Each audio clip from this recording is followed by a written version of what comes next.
un libro que está a punto ya de salir a la venta en las librerías y que nos interesa muchísimo difundir en esta mañana de Sintonía Educar, que se denomina Maestras Argentinas entre mandatos y transgresiones.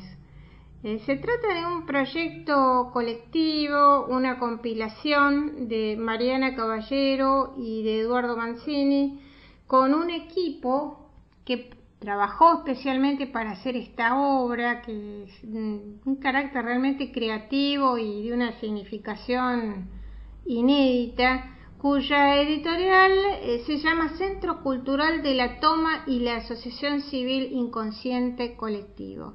¿Y de qué se trata este material? Que reúne más de 90 autores y autoras y 150 historias escritas en 2 tomos de casi 800 páginas. El propósito es presentar las trayectorias de maestras de todo el territorio nacional, desde la colonia hasta la actualidad. Y estos 90 autores y autoras que realizaron este escrito tan importante y tan interesante del que vamos a hablar, fue compilado por Mariana Caballero, que es maestra de grado en Escuelas Públicas de Rosario, licenciada en Ciencias de la Educación, dicta clases en profesorados de Rosario y es secretaria de nivel superior en la comisión directiva de ANSAFE, el gremio docente de dicha provincia. Otro de los compiladores es Eduardo Mancini, maestro de música y profesor de portugués en escuelas primarias y secundarias de Rosario y editor del Centro Cultural de la Toma de Rosario, con quien vamos a hablar hoy aquí en Sintonía Educar. ¿Cómo estás, Eduardo? Bienvenido. Saludos a todos, yo estoy muy bien. Contanos un poquito, Eduardo, ¿cómo y cuándo surge la idea de escribir este libro? Surgió hace un poquito más de un año, primero como una idea que se empezó a hablar en casa. Yo soy, además de lo profesional, soy muy aficionado a la historia, a leer historia, en algunos momentos también publiqué algunas cosas. Y vivo en una casa donde el tema de la educación está muy presente porque yo soy maestro de música y de portugués hace 29 años, mi compañera es maestra de grado y mi hijo está en el último año de Ciencias de la Educación. Esto hace que el tema de la educación haya estado siempre presente en casa, en todas sus variantes, en todas sus problemáticas. Y también todo eso, todos esos años, digamos, también tuvimos un acompañamiento de la actividad sindical en Rosario, del gremio ANSAFE, y teníamos conocimiento de muchas compañeras muy valiosas, tanto en el ámbito de la lucha sindical como en el ámbito de la formación pedagógica. Entonces surgió como un pequeño proyecto de hacer un libro de historias de maestras, invitando a gente conocida. Pero rápidamente adquirió una dinámica propia, se fue armando una red de autores y fuimos dándole un carácter cada vez más completo. O sea, ya en determinado momento nos propusimos que cubriera cabalmente todo el territorio del país y todas las épocas históricas del magisterio. Y entonces ampliamos la convocatoria a autores de otras provincias, en general especializados en los temas que iban a desarrollar, y llegamos hasta acá, en que estamos esperando la llamada del imprentero entre hoy y mañana para ir a retirar el libro. ¿Y por qué este título, Maestras Argentinas entre mandatos y transgresiones? Nosotros nos propusimos un libro con 2 aspectos. En un sentido, se puede decir que es casi enciclopédico. Hasta donde nosotros sabemos, no hay un material tan vasto de una colección de casos de maestras y de biografías de tan alto número. Por supuesto, hay trabajos maravillosos de un montón de autores, pero generalmente se limitan a un grupo más reducido. Entonces, eso sería Maestras Argentinas. Y entre mandatos y transgresiones, porque le pedimos a todos los autores, y creo que se cumplió muy bien, que no fuera una mera biografía anecdótica, sino que se tratara de investigar qué problemática había en el momento de cada maestra, y en su lugar, en su espacio, por qué se preocupó esa maestra y cómo lo afrontó. Entonces eso nos lleva a historias de muy diverso tipo, pero donde siempre está presente la cuestión que se nos presenta todos los días en la tarea, en el aula, que es entre acá acatar todos los mandatos que llegan de arriba, lógicamente porque es una institución estatal, con los que a veces estamos de acuerdo y a veces no, en muy diversos aspectos. Entonces siempre se plantea la cuestión de obedecer o plantear la disidencia e intentar una salida creativa. Así que por eso es estar entre el mandato y la transgresión. Y hay maestras que optaron más para un lado, más para el otro, o que fueron y vinieron. De eso se trata un poco cada historia. Soy Marina Tutor. Con Adriana Barrionuevo escribimos el capítulo Volver a nombrar la rebelión de los pintorcitos, la experiencia de maestras guerreras.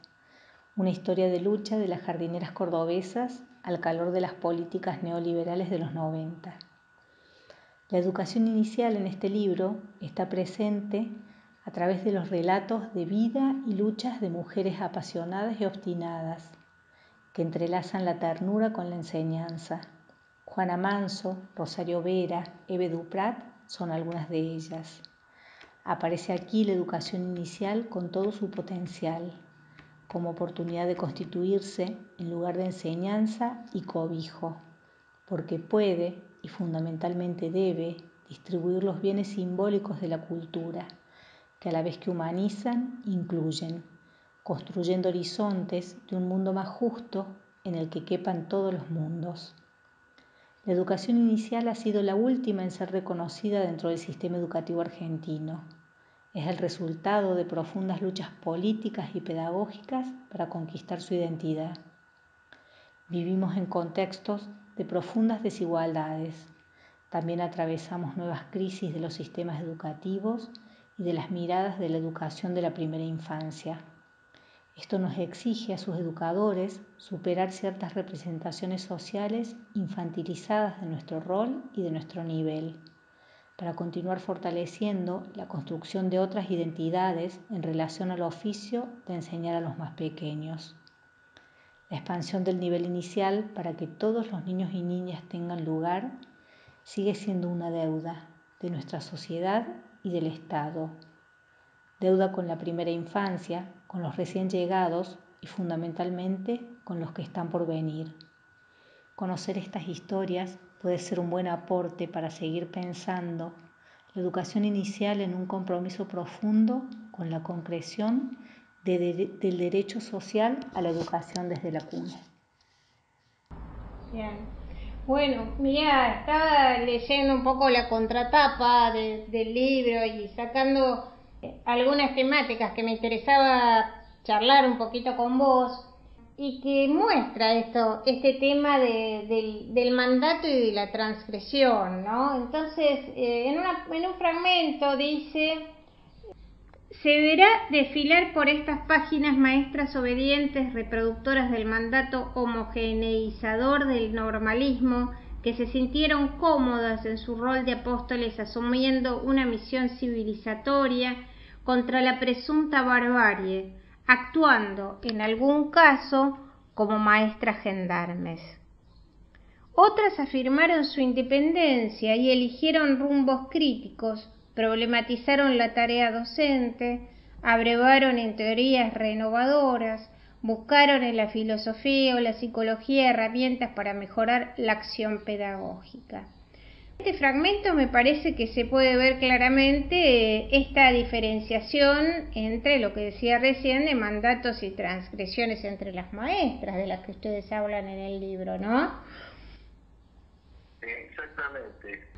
Y te podría agregar que también tuvimos, y fue muy compartido entre los autores, un enfoque de no ser maniqueo, no estar, al abordar un personaje, no buscar todo lo bueno ni todo lo malo. Te lo digo, por ejemplo, en relación, ahí mencionamos al normalismo, y nosotros hacemos una crítica al normalismo en varios capítulos del libro, pero no es una crítica negadora de todo. O sea, el normalismo también, y toda esa etapa, con Sarmiento, con Juana Manso, y con un montón de pioneras de la educación, tuvo aspectos inmensamente positivos, y entre ellos la conquista de la ley 1420, que hay muchos aspectos positivos, el aumento en el nivel de alfabetización, etcétera. Pero, por ejemplo, en esta época también estuvo teñida la educación por criterios muy autoritarios, muy centrados en los mandatos que llegaban desde arriba, y también con una cuestión que no es de la educación, sino de toda la política de la época,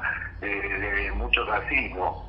O sea, veníamos de unas décadas atrás la pelea contra los pueblos originarios, la ganó el Estado Nacional, un poco antes habíamos tenido la esclavitud, y bueno, todos los pueblos indígenas, afrodescendientes y mestizos fueron un poco marginados o bastante marginados del sistema educativo. Entonces siempre buscamos ser lo más equilibrado que uno puede llegar a ser en el tratamiento de esos temas. Perfecto. Pero sí, van surgiendo siempre los mandatos y las transgresiones, es una recurrencia. Otro de los aspectos que refiere el libro es aquellas maestras que fueron innovadoras en algún aspecto de la enseñanza y la implementación de nuevas propuestas que bregaron por la inclusión, crearon escuelas populares, ensayaron experiencias de educación no formal, cargaron sobre sus espaldas las escuelas rurales, eligieron alfabetizar en villas, barriadas pobres y en contextos de encierro, fueron pioneras en la educación para personas con discapacidad. Otro de los aspectos que ustedes trabajan también en este maravilloso libro, ¿no? Sí, claro, porque como yo te hacía referencia a la ley 1420 que establece la obligatoriedad, pero eso es en el papel, llevarlo a la realidad, garantizar que todos los niños tuvieran el acceso a la educación, inclusive las maestras que tuvieran el acceso al oficio.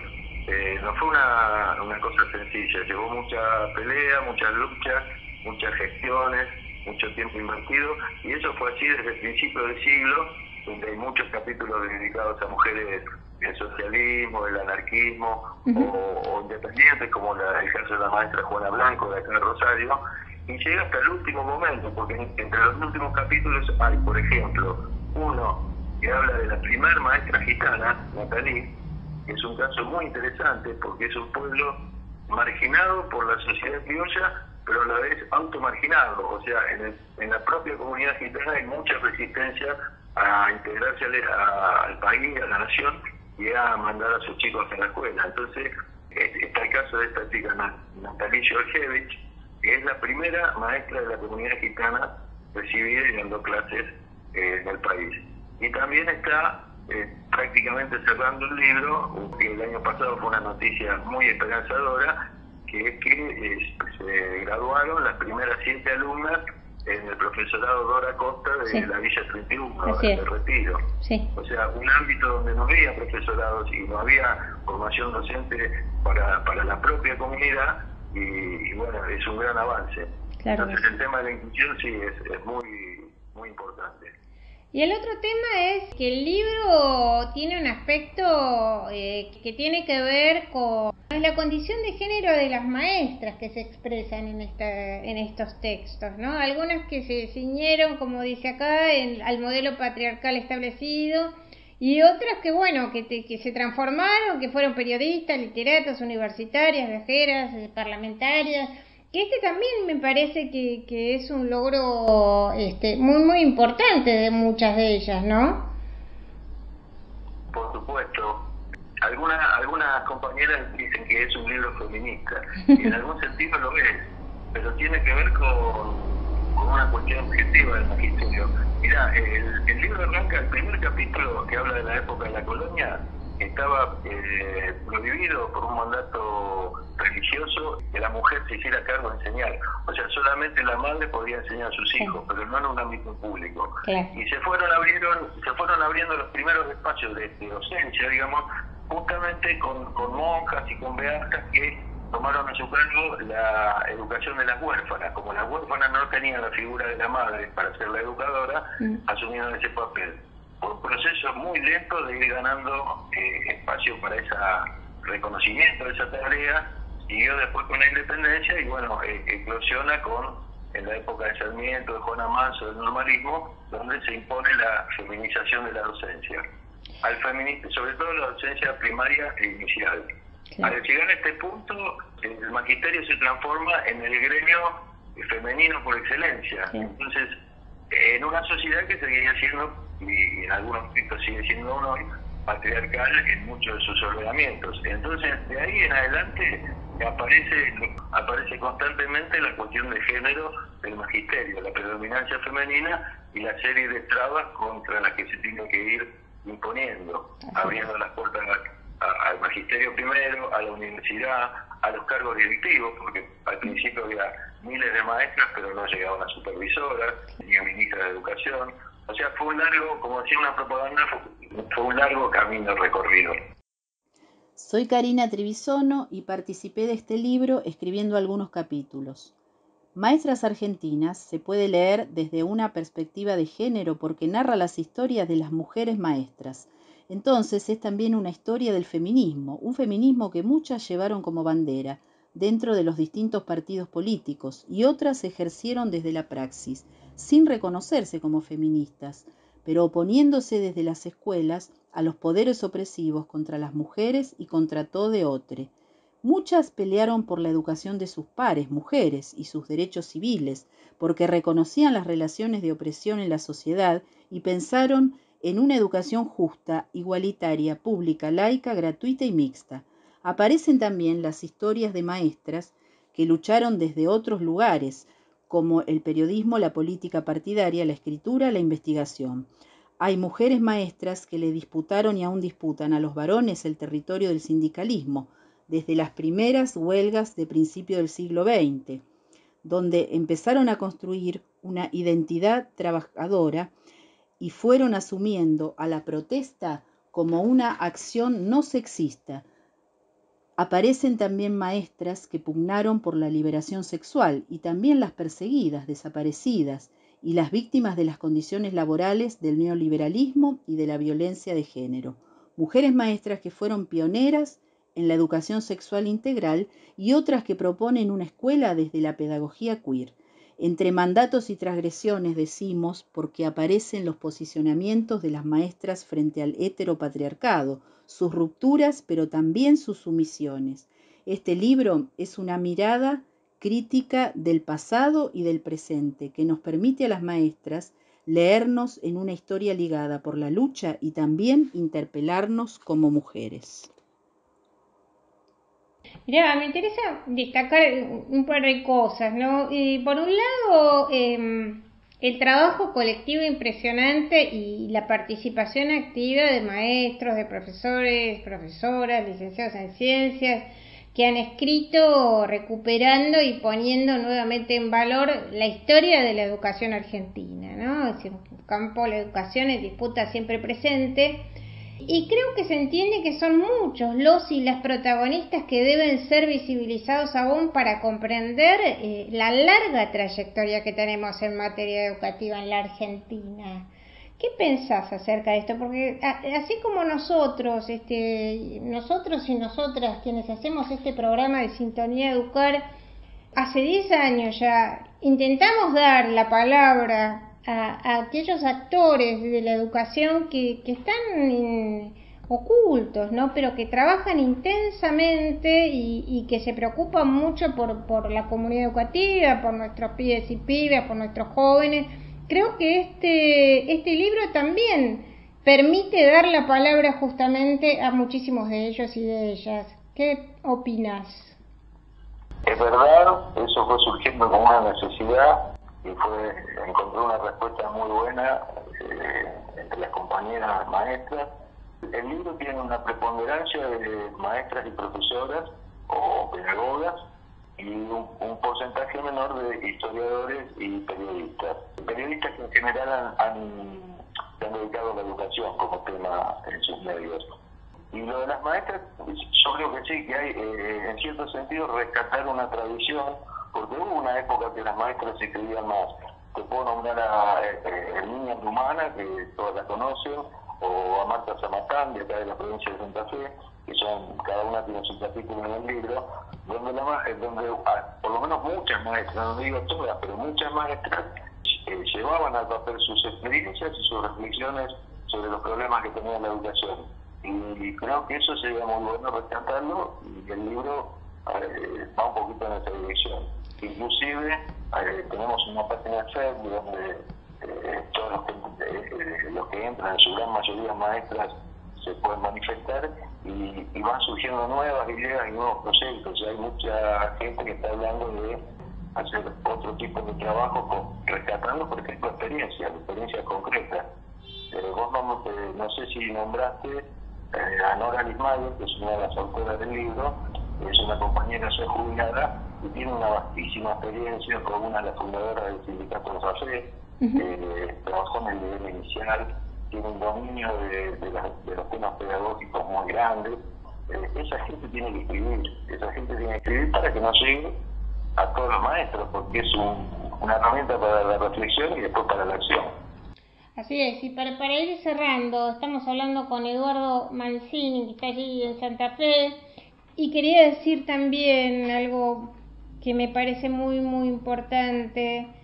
Creo que este es un material de estudio importantísimo y debería convertirse en un material de estudio importantísimo para nuestros docentes, para nuestros institutos de formación docente, para las carreras universitarias como Ciencias de la Educación y otras dedicadas al tema, y también para quienes estén interesados en conocer y apropiarse de estas historias pedagógicas que nos dan una identidad educativa propia, ¿no? Que es reconocida en toda América Latina y que, por otra parte, las luchas de las docentes y los docentes a lo largo de toda esta historia que viene desde la colonia hasta hoy, que ustedes han escrito también, no es algo que nos ha sido dado a los docentes, sino que ha habido un proceso intenso de sindicalización por un lado y por otro lado de luchas individuales y colectivas que nos permiten llegar al estado de la docencia en el que estamos hoy.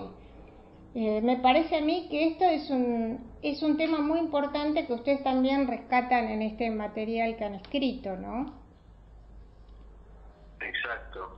Y lo que vos decís es una ambición nuestra llegar a los profesorados, y te podría decir que en Rosario hay muy buenas perspectivas de eso, porque ya se fue estableciendo relación con distintos profesorados y profesoras que nos dieron esa opinión de que va a poder ser trabajado este material. Te cuento que este es un proyecto que surgió desde abajo, entre trabajadores que vivimos de nuestro sueldo, y pudimos encargar una edición limitada. O sea, hicimos lo que estábamos en condiciones de hacer. Nosotros estamos totalmente abiertos que para el año que viene, si surgiera el interés de alguna instancia sindical, tecnológica, editorial, oficial, que quisiera retomar y publicar, digamos, la experiencia del libro, tenemos interés en hacerlo. O sea, el único interés del libro es que se difunda y que se lea. Bueno, Eduardo, mira, vamos a poner en nuestro Facebook dónde se puede conseguir el libro a partir de la semana que viene probablemente, y también todo lo que sea la promoción de este material, que nos parece fundamental para estas épocas, ¿no? Y además sacarlo en tiempo de pandemia me parece un logro impresionante. Yo los felicitamos muchísimo por este esfuerzo enorme de tanto reconocimiento también a nuestra historia de la educación, ¿no? Bueno, yo te agradezco mucho y los felicito también a ustedes, porque realmente estar tanto tiempo en el aire sosteniendo este tipo de programas y en última instancia es en beneficio de todos los educadores, la verdad que es una gran cosa. Bueno, muchísimas gracias, Eduardo Mancini, un saludo y un abrazo muy, muy grande para todas las compañeras y compañeros, y a festejar por este nuevo libro. Muchas gracias.